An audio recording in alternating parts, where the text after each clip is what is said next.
Essa é a hora boa, que você vê que o cara tá se arrumando e vai dando a ramela assim, ó. Com medo de sair com a carne no dente, cara. Você não tem noção. Eu vou perguntar quando... Imagina 15 minutos do cara assim, então, ele é um passe aqui. E aí galera, eu sou o Gustavo Boleiro e eu faço comédia desde 2009. E eu não sei porque eu faço...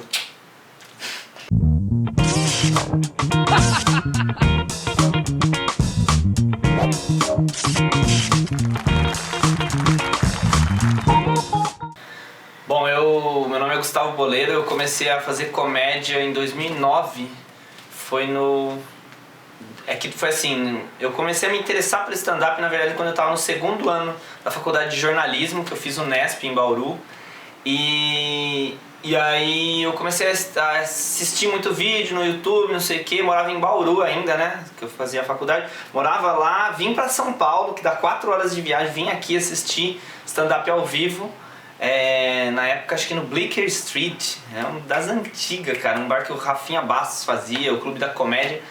E aí eu vim pra cá, comecei a me interessar, comecei a anotar coisas. Eu falei, o que será esse negócio de stand-up, né? Comecei a gostar, aí comecei a anotar coisas, demorei 1 ano pra ter coragem de fazer o meu primeiro open. Primeira vez que eu subi no palco, eu demorei 1 ano.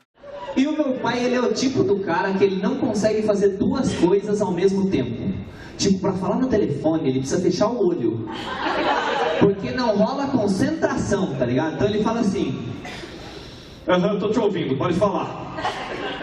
Tá tranquilo, beleza, sim. Uhum, claro.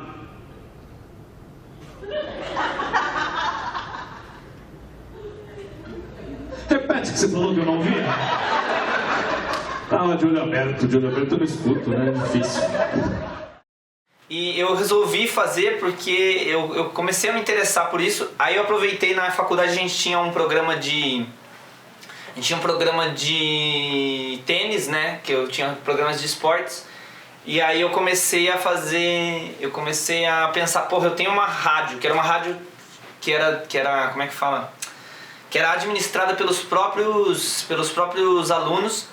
E aí eu comecei a pensar, porra, a gente tem uma rádio e eu tô com essa possibilidade, eu tô começando a gostar de comédia. Aí eu criei um programa chamado Errando o Furo, que era um programa de humor baseado em notícias inventadas.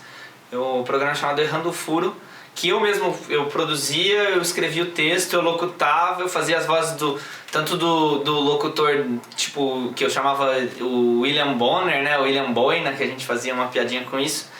Eu fazia aquela voz de locutor assim, aí eu chamava o repórter e além do repórter eu fazia a voz dos entrevistados, porque na verdade era um radiojornal de notícias inventadas, entendeu? Então eu escrevia, eu editava, eu fazia tudo, colocava efeito nas vozes, enfim. E eu na verdade nem sei por que eu comecei a me interessar por comédia, porque quando eu tava na época da escola eu era muito tímido, sabe? Eu sempre fui tímido, até a 4ª série mais ou menos, eu era um dos caras mais quietos da sala. Incrível isso, né? Alguém pensar que vai fazer comédia depois disso. E eu tinha muita vergonha, sabe? Muita vergonha. Eu comecei a me soltar mais lá pra 8ª série, primeiro colegial e tal. E aí eu fui vendo que eu tinha um potencial pra comédia, assim, e tal. Mas eu era muito tímido. Pra vocês terem uma ideia, a primeira menina que eu fiquei na vida, que eu não tinha coragem de chegar em mulher, a primeira menina que eu fiquei foi quando eu tinha 15 anos, numa balada que um amigo meu agitou ela pra mim, olha que legal. Ele chegou pra ela, eu falei assim, vai lá. Ele foi lá, falou com ela, e a hora que ela chegou eu falei, e aí, tudo bom? Ela, tudo bom. Eu falei, então, e aí, o que meu amigo falou pra você? Ela falou que você queria ficar comigo. E você quer? Tipo, eu não sabia, tá ligado? Como agir. Ela, eu quero. Eu falei, então tá. E eu beijei. Fiquei pensando, por que eles não fazem funk na igreja? Na verdade, cara, como é que seria a dança do creu, versão religiosa? Mais ou menos assim, pra ir pro céu tem que fazer doação. Pra ir pro céu tem que ter muita bondade. Porque essa missa, ela é cheia de oração. Eu venho te falar que são 5 santidades. A primeira é mais facinho, o nome de um anjo. São Gabriel.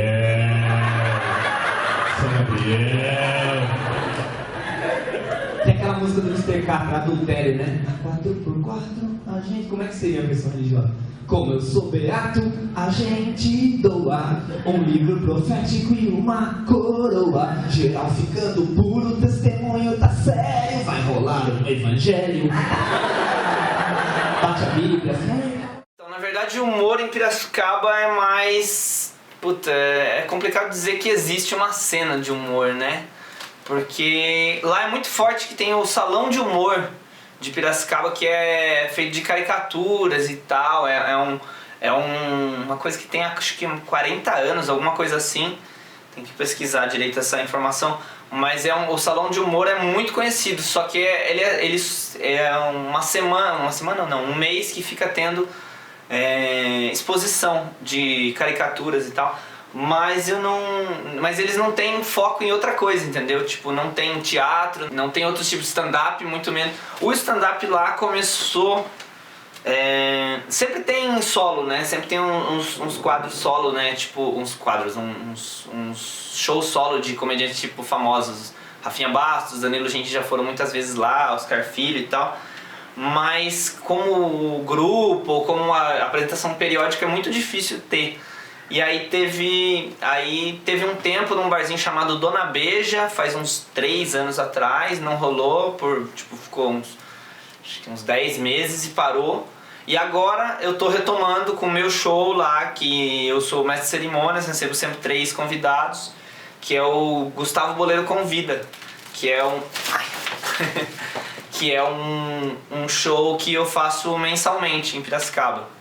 Como é que foi a sua primeira apresentação de stand-up aqui em São Paulo?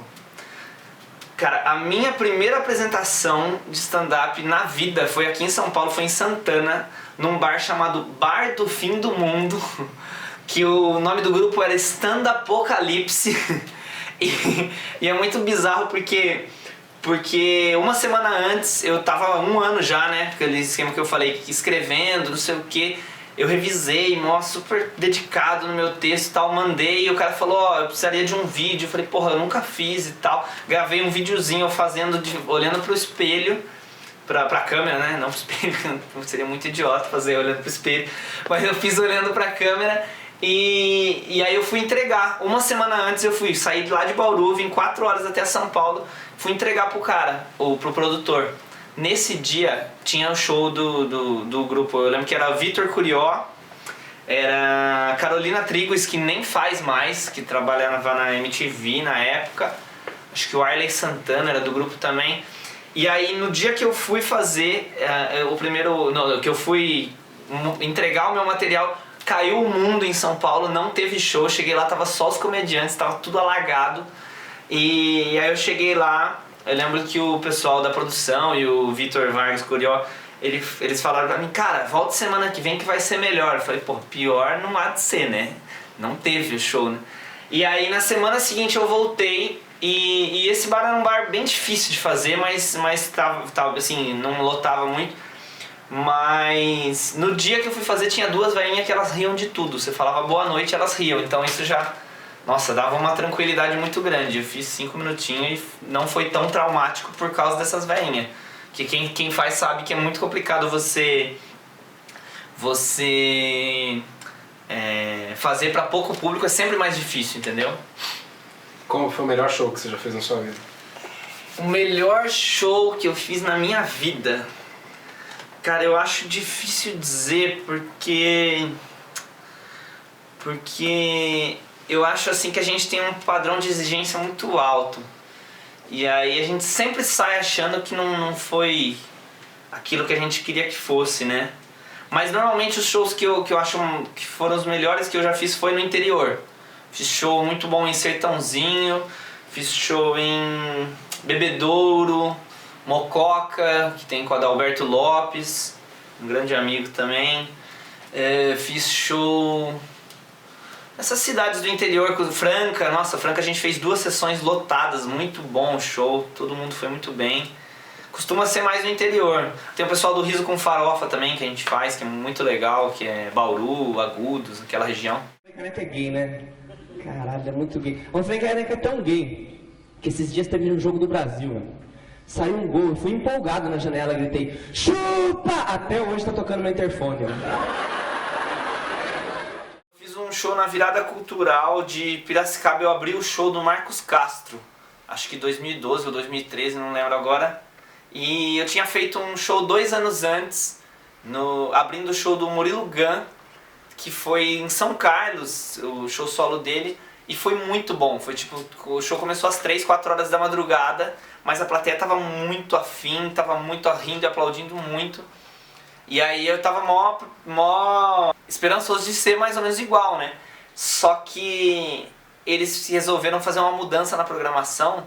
Em vez de jogar o show de madrugada, eles colocaram como primeira atração da Virada Cultural. Então foi às 6 da tarde no sábado e até às 6 da tarde no domingo. Então ninguém tinha chegado quase. Então todos os shows, todas as viradas foram muito meia boca. E a gente tava com muito medo de ser muito ruim o show, mas no fim até que foi um show razoável, assim. O show começou, sei lá, com 50, 70 pessoas na plateia e acabou com quase 300. Mas pensa, pra quem tinha nos outros anos feito em teatro para 400, 500 pessoas, foi bem pior, e até porque era em lugar aberto, essa vez que eu fiz, foi muito louco, mas acabou dando certo, assim, foi um show tenso, mas foi legal. Qual a maior fria que você já entrou? Cara, o pior lugar que eu já fiz show, porque normalmente é assim, quando a gente fala entrar numa fria, vamos dizer assim, o stand-up é campeão, né? Porque quando a gente é inexperiente, a gente acaba escolhendo bares que não tem condição, e hoje em dia eu já evito de fazer nesses lugares, entendeu? Mas a gente fez no Sacode a Poeira, que é um bar que todos os comediantes que começaram na minha época, eu, Igor Guimarães, Thiago Ventura, Chesman, Padim, todo mundo fez lá, Átila Chinê, todo mundo fez nesse bar, e era um bar que era assim, era um corredor, o palco era bem no meio, e tinha cadeira para um lado, cadeira para o outro. Então, tipo, se você quisesse falar, você falava ou com essa galera ou com essa galera. Então não tinha muito como você fazer para os dois lados. E pra piorar, no dia que eu fui fazer, o dono do bar resolveu botar um sambão antes do stand-up. Olha que boa ideia, hein? Aí rolou o sambão, galera bebendo, chavecando, trocando uma ideia. De repente o cara da banda, pessoal, nós vamos parar um pouquinho que vai ter um stand-up agora. E aí o pessoal ficou muito feliz com a gente, sabe? A gente ainda era iniciante, não tinha boas piadas, quer dizer, não que a gente tem hoje em dia, mas espera-se que, né? E a gente tava muito começando e não tinha como lidar com essa responsabilidade. A gente, nossa, se fodeu muito, cara. Foi muito tenso, foi complicadíssimo. E isso eu acho que é essa, cara. Eu acho que, não sei se foi esse dia, mas esse bar era um bar cheio de a gente ter as piores frias da comédia. Quais são suas referências na comédia? Quais são? Internacional e nacional. As minhas referências na comédia, deixa eu ver quais são. Eu acho que eu gosto mais dos comediantes brasileiros, apesar de saber que a comédia está muito mais evoluída nos Estados Unidos, né? Porque hoje em dia nos Estados Unidos as pessoas não tratam como ofensa o que é piada. E aqui no Brasil tem a patrulha do politicamente correto e eles querem botar como alguma ofensa, né? E não é, né? Na verdade é só piada. Mas eu não gosto tanto do humor norte-americano. Eu gosto mais dos brasileiros, gosto muito do Adnet, mas eu acho que o Adnet não é tão como comediante stand-up, sim como comediante em geral, porque ele improvisa, ele canta, ele atua, ele faz personagem, se você pedir ele dá um jeito e faz bem, né? Ele faz imitação. Os gladiadores do terceiro milênio, amigo. E agora segura que eu quero ver, Ronaldo! Gostou do Brasil e Espanha, Ronaldo? Boa noite, Galvão, boa noite a todos os telespectadores. Qual a sua análise, Ronaldo, desse Brasil e Espanha? Eu gostei bastante, Galvão. Gostei bastante, gostei bastante. Eu concordo com tudo que o Casagrande falou. O engraçado é que o Casagrande não falou absolutamente nada ainda, amigo. Vamos com ele! Cadê Casão?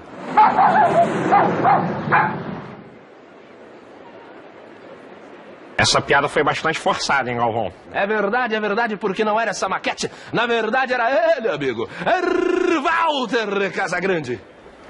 Não é, Galvão, que realmente a equipe do Corinthians tá bastante focada na equipe do Corinthians. Que a Espanha lembrou muito de mão da década de 80 da equipe do Corinthians. Não entendi nada. Ele, Walter Casagrande, que é legendado de acordo com os padrões FIFA de qualidade. Mas agora, amigo... Bom, e além do Adnet, tem um cara que começou na minha época que eu gosto muito de assistir, porque às vezes a gente fica fazendo referência a uns caras que são mais famosos, mas se esquece de que a comédia é quem me faz rir mais e não quem eu considero mais completo. Por exemplo, Porchat é mais completo, Daniel Duncan escreve textos muito bons e tal, mas o cara que mais me faz rir hoje em dia é o Igor Guimarães, que é um cara que começou comigo, pelo jeito dele, qualquer coisa que ele fala é muito engraçado e tal, e eu acho que o Igor Guimarães é uma grande promessa. A velocidade da luz, aquela porra, o que é isso? Não dá pra gente anotar e ela fala assim, ai gente, não conseguiu pegar ingrediente, pega na internet. Ah, pega no meu pau, o que é isso? Você não sabe da minha vida se minha internet é de escada da 8? O que é isso, gente? Putaria verdadeira, não dá pra gente acompanhar. Passa voando, menina. Não sei se você já viu a Maria Braga, passa correndo os ingredientes. Você já foi anotar um bolo, menina? Consegui anotar 3 ingredientes, lápis, papel e mão. Eu falei, o que é isso? Um bagulho que voa, que nem raio. E tem uns ingredientes, cara, que não tem na cesta básica do pobre. Você já tava anotando lá um soufflé, até parei porque eu fiquei chateado. O menino lá anotando os ingredientes na velocidade da luz e tal, só a cabeça dos ingredientes. Aí o cara falou assim, gelatina sem sabor. Ah, vá pra puta que pariu. Com a gelatina sem sabor nenhum, você vai pôr no bagulho? No mundo saboroso que a gente vive aí, Brasil, multicores, o que há? Até a camisinha tem sabor hoje em dia, você vai pôr uma gelatina sem sabor nenhum. Uma receita de televisão, às vezes pede 12 ovos no bolo. Haja cu de galinha pra 12 ovos. Com 12 ovos, menino, eu alimento Guiné, Bissau, Suriname, faço Rock in Rio do ovo. É um montão de ovo e é só a gema, viu, menina? A clara que se foda. Bom, o conselho que eu dou pra quem tá começando é, primeiro, estude, leia, assista muito antes de começar. Porque tem muita gente aí que acha que stand-up é fazer de qualquer jeito. Ah, eu subo lá e falo umas merda. Não é. Não comece a fazer. Se você não leu, não estudou, não converse com profissionais da área antes de começar. Não pegue bares enquanto você não está apto a fazer isso. Tenta fazer o maior número de open mics, né, de shows que você faz só uma pontinha para você ir aprendendo, descobrindo como é estar no palco, e daqui a um tempo você pode, sem pressa, virar de open mic, virar canja, que é o segundo estágio, né, do cara que está um pouquinho melhor, já faz um pouco mais de tempo, para depois sim virar convidado e começar a trabalhar com isso na comédia. Bom, é isso. Eu espero que tenha ajudado a galera que está começando aí. Meu nome é Gustavo Boleiro. Quem quiser pode entrar no meu site Fala Sônia, né? www.gustavoboleiro.com.br. Tenho meu e-mail, contato@gustavoboleiro.com.br. E é isso. Me adiciona no Facebook também, Gustavo Boleiro. E é isso. Espero que vocês tenham gostado. Valeu. Tá bom. É isso aí. A parceria com o Robson começou no Rio de Janeiro. Ele fazia Malhação na época e eu fazia meu show. E ele começou a fazer show de humor lá nos bastidores.